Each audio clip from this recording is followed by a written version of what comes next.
What are some extra courses / training that you took that helped your career development? Hi.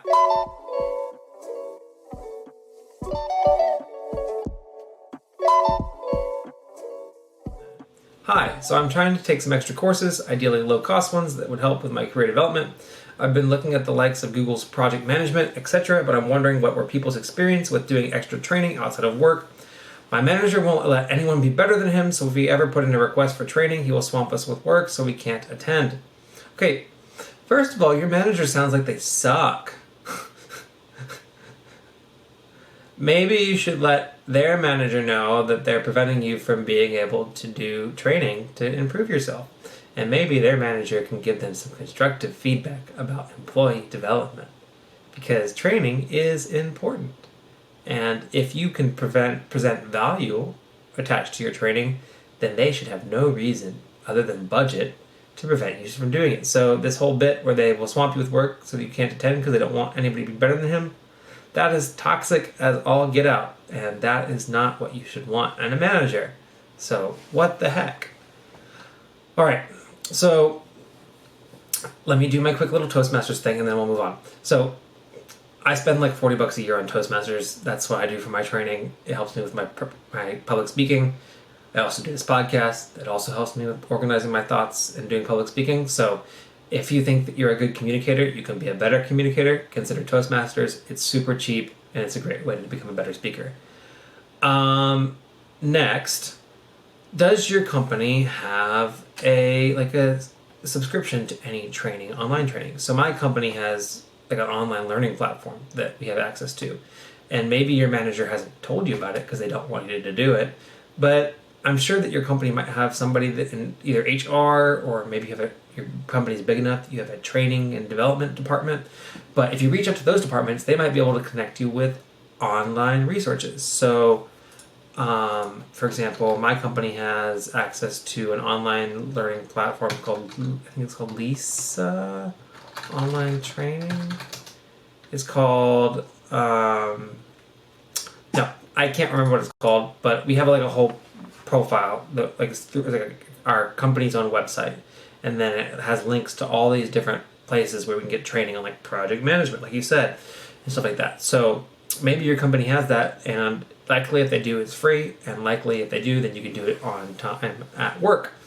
So I would look into that. And then another thing that if you don't want to spend any money, I would say maybe look at YouTube. There's plenty of cool courses. If you look up the topic that you want, then you might find like college professors that have posted their lectures on YouTube, and you might be able to see things that way and learn that way. But I'm not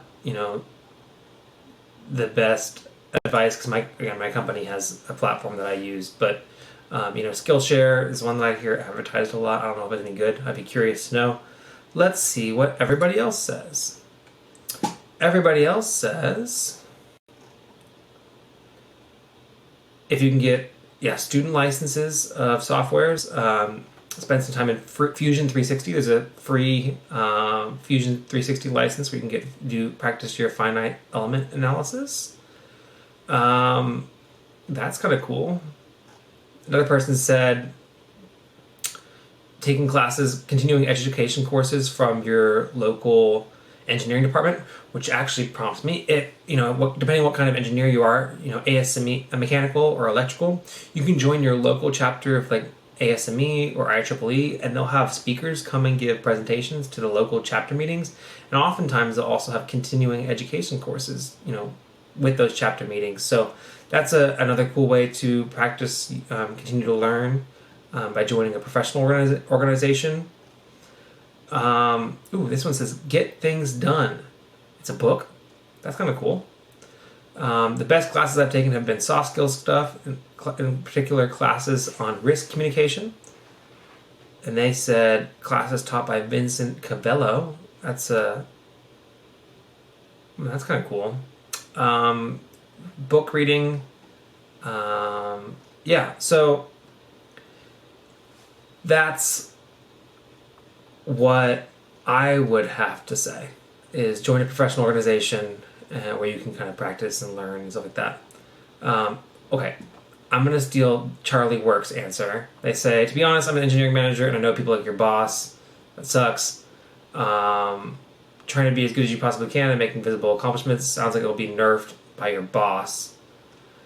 So put letters behind your name. So get your PE license, get your MBA, get your PMP. They say it's shallow and you can have all three of these and still be a crappy engineer and employee, but having them, it may be just a couple of emails with directors and VPs copied before people start to wonder, why hasn't this engineer been promoted? So, yeah, I don't think it's that difficult to get a PMP either, and you'll learn through the process as well. So, and then you put stuff behind your name as well. So that's not a bad idea either. Cool. All right. So yeah, I've been actually considering getting my PMP. Thanks for watching this segment of the Engineering Success Podcast. Make sure you like, comment, and subscribe. All those things really help me out. They boost me up in the YouTube algorithm, and they'll help other people see this great content. Make sure to recommend the podcast to your friends. You can listen to it on Anchor, Spotify, Apple Podcasts, and anywhere else you get your podcasts content from. And make sure you leave me 5-star reviews, like all my videos, and consider subscribing on Patreon or Anchor. All those things help me out, and I really appreciate it. Catch you in the next one. Never losing focus because I ain't chasing payments. Still playing in the basement while I'm working on arrangements. They heard the kid in 50 countries, thank God that's amazing. But I'd rather thank Spotify, they put me on the station.